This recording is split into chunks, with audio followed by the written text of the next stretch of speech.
የሚዲያዎቹ እኮ ነው የሚገርም የኛን ሐሳብ የኛን ጩኸት የጮሁ ይመስል በእኛ ስም መሰየማቸው ስያሜያቸው በገዛ ሀገር በገዛ ቴሌቪዥንና ሬዲዮ ባይተዋር ሆነ የኛ ሀገር ነው ትላል የሰውየውን ገጠመኛ አስታውስከው ጠዋት ቢዝነስ ዘገባ አይቶ ገበያ ያወጣው በዛ ዘገና አርጎ ነጋዴውን ጤፉ ስንት ነው ሲለው ኪሎ 98 ብር አለው ደምነክ አሁን እኮ ቴሌቪዥን ላይ 58 ብር ይላል ሲለው ይል ከዛ ጣቢያ ግዛ ያለው እምንኖረውና እምናየው የተለያየ ነው ከቃለ መጠይቁ በፊት መንፈስሽ አመጣኔ በተዘጋ ኢንተርኔት ዜና ያሳየ ዜናው ምን ይላል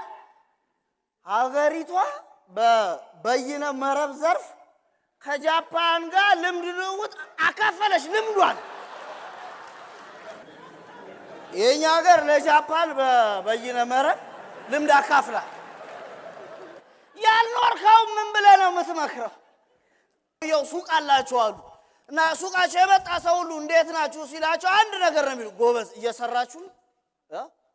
ገንዘብ ያዙ ወሳኙ ነገር ገንዘብ ነው ይላሉ እናቴ ከሱቃቸው ጠዋት ነገር አይወጡም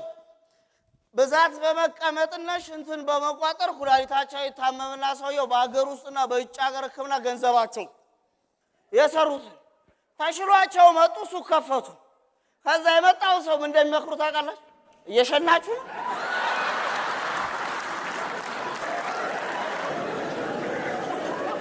እንዲህ ነው መሳቀው መምከር ያለብህ መንፈስ